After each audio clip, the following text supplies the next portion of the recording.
പ്രിയപ്പെട്ട വിദ്യാർത്ഥി സുഹൃത്തുക്കളെ, കാലിക്കറ്റ് യൂണിവേഴ്സിറ്റിയുടെ വൺ ടൈം റെഗുലർ സപ്ലിമെൻ്ററി പരീക്ഷയുമായി ബന്ധപ്പെട്ട് റിസൾട്ടുകളെ സംബന്ധിച്ച് വ്യാപകമായി മെസ്സേജുകൾ എനിക്ക് അയക്കാറുണ്ട്, പലരും വിളിക്കാറുണ്ട്. പ്രത്യേകിച്ച് ഏറ്റവും അവസാനമായി നടന്നിട്ടുള്ള 2 പരീക്ഷകളുടെ റിസൾട്ടുകൾ സംബന്ധിച്ചാണ് വ്യാപകമായ മെസ്സേജുകൾ വന്നുകൊണ്ടിരിക്കുന്നത്. അതുമായി ബന്ധപ്പെട്ട ചില കാര്യങ്ങൾ പങ്കുവയ്ക്കാം എന്ന നിലയ്ക്കാണ് ഇന്നത്തെ വീഡിയോ. ഏറ്റവും അവസാനമായി നടന്നിട്ടുള്ള വൺ ടൈം റെഗുലർ സപ്ലിമെൻ്ററി പരീക്ഷ ഡിഗ്രി തലത്തിൽ ഇത് 2014, 15, 16 വർഷങ്ങളിൽ രജിസ്റ്റർ ചെയ്തിട്ടുള്ള ഡിഗ്രി വിദ്യാർത്ഥികളുടേതാണ്. BA, BSc, BCom തുടങ്ങിയിട്ടുള്ള എല്ലാ ഡിഗ്രി കോഴ്സുകളുടെയും 2014, 15, 16 വർഷങ്ങളിൽ രജിസ്റ്റർ ചെയ്തിട്ടുള്ള രണ്ടാമത്തെ സെമസ്റ്ററിൻ്റെ പരീക്ഷ ആണ് കഴിഞ്ഞത്. അത് റെഗുലർ അഫിലിയേറ്റഡ് കോളേജിലെ വിദ്യാർത്ഥികളുടേതും കഴിഞ്ഞിട്ടുണ്ട്. SDE അഥവാ പ്രൈവറ്റായി രജിസ്റ്റർ ചെയ്തിരുന്ന വിദ്യാർത്ഥികളുടേതുമാണ് കഴിഞ്ഞിട്ടുള്ളത്. ചുരുക്കം ചില പേപ്പറുകൾ കൂടി ബാക്കിയുണ്ട്. അതേസമയം 2009 മുതൽ 2013 വരെയുള്ളവരുടെ 5ാമത്തെ സെമസ്റ്റർ പരീക്ഷയുമാണ് പിന്നെ മറ്റൊന്ന് കഴിഞ്ഞിരിക്കുന്നത്. 2009 മുതൽ 2013 വരെയുള്ളവരുടേതെന്ന് പറയുമ്പോൾ 9, 10, 11, 12, 13 വർഷങ്ങളിൽ രജിസ്റ്റർ ചെയ്തിട്ടുള്ള റെഗുലർ അഫിലിയേറ്റഡ് കോളേജിലെ വിദ്യാർത്ഥികളുടെ 5ാമത്തെ സെമസ്റ്റർ പരീക്ഷ മാത്രമാണ് കഴിഞ്ഞിരിക്കുന്നത്.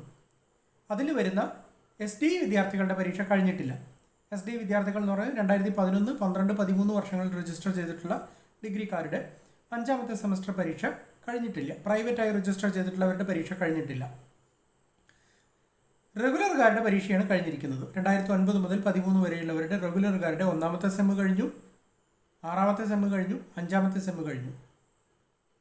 അപ്പോൾ ഇതുമായി ബന്ധപ്പെട്ട് ഇതിൻ്റെ റിസൾട്ടുകൾ എപ്പോഴാണ് വരിക എന്ന് അന്വേഷിച്ചുകൊണ്ടാണ് പലരും വിളിക്കുന്നതും മെസ്സേജ് അയക്കുന്നതും. സാധാരണഗതിയിൽ നമുക്ക് കാലിക്കറ്റ് യൂണിവേഴ്സിറ്റിയെക്കുറിച്ച് അറിയാം. കാലിക്കറ്റ് യൂണിവേഴ്സിറ്റി എന്ന് പറയുന്നത് കേരളത്തിലെ ഏറ്റവും കൂടുതൽ വിദ്യാർത്ഥികൾ രജിസ്റ്റർ ചെയ്യുന്ന ഒരു യൂണിവേഴ്സിറ്റിയാണ്. ഏറ്റവും കൂടുതൽ പരീക്ഷകൾ നടക്കുന്നതും കാലിക്കറ്റ് യൂണിവേഴ്സിറ്റിയിലാണ്. അതുകൊണ്ട് തന്നെ പരീക്ഷയുടെ റിസൾട്ടുകളൊക്കെ പലപ്പോഴും വളരെ വൈകാറുണ്ട്. പരീക്ഷയും വളരെ വൈകിയാണ് നടക്കുന്നത്, റിസൾട്ടുകളും അതേപോലെ തന്നെ പലപ്പോഴും വൈകാറുണ്ട്. പലപ്പോഴും സെമസ്റ്ററുകളുടെയൊക്കെ റിസൾട്ടുകൾ പ്രസിദ്ധീകരിക്കുന്നത് ഏതെങ്കിലും ഒരു സെമസ്റ്ററിൻ്റെ പരീക്ഷ കഴിഞ്ഞാൽ അതിൻ്റെ റിസൾട്ട് വരിക തൊട്ടടുത്ത വർഷം ആ സെമസ്റ്റർ പരീക്ഷ എഴുതാനാവുമ്പോഴേക്കാണ്. പുതുതായി ചേർന്നിരിക്കുന്ന കുട്ടികൾക്ക് ആ സെമസ്റ്റർ പരീക്ഷ എഴുതാനാവുമ്പോഴത്തേക്കാണ് പഴയ ആളുകൾക്ക് ആ സെമസ്റ്ററിൻ്റെ റിസൾട്ട് പലപ്പോഴും പ്രസിദ്ധീകരിക്കാറുള്ളത്. അപ്പോൾ പലപ്പോഴും ഒരു വർഷമോ അതിലധികമോ സമയമെടുക്കുന്ന സാഹചര്യം ഉണ്ടായിട്ടുണ്ട്. വൺ ടൈം റെഗുലർ സപ്ലിമെൻ്ററി പരീക്ഷയുടെ കാര്യത്തിലാണെങ്കിൽ പരീക്ഷയ്ക്ക് അപേക്ഷിച്ചിട്ട് തന്നെ കുറേ കാലങ്ങളായി.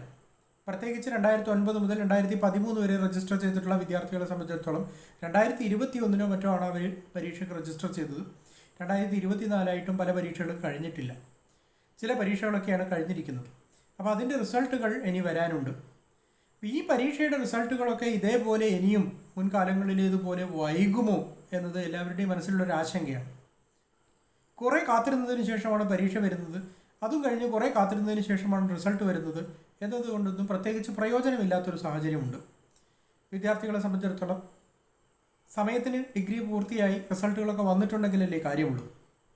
അപ്പോൾ റിസൾട്ടുകൾ വളരെ വൈകുമോ എന്ന് പലരും വിളിച്ചന്വേഷിക്കുന്നുണ്ട്. റിസൾട്ടുകൾ വൈകാനുണ്ടായിരുന്ന കാരണങ്ങളിൽ ഏറ്റവും പ്രധാനമായിട്ടുണ്ടായിരുന്ന ഒന്ന് ആൻസർ പേപ്പറുകളുടെ ഫാൾസ് നമ്പറിംഗ് സിസ്റ്റവുമായി ബന്ധപ്പെട്ടതാണ്. നിങ്ങൾ എഴുതിയിരുന്ന ആൻസർ പേപ്പറുകളൊക്കെ പരീക്ഷാ ഭവനിൽ തിരിച്ചെത്തിയതിന് ശേഷം അവിടുന്ന് നിങ്ങളുടെ രജിസ്റ്റർ നമ്പർ രേഖപ്പെടുത്തിയിരുന്ന ഭാഗം കീറി മാറ്റി പകരം ഒരു കൃത്രിമമായ അല്ലെങ്കിൽ ഡ്യൂപ്ലിക്കേറ്റ് ആയിട്ടുള്ള ഒരു രജിസ്റ്റർ നമ്പർ അവിടെ ചേർത്തിട്ടാണ് വാല്യുവേഷൻ അയച്ചിരുന്നത്.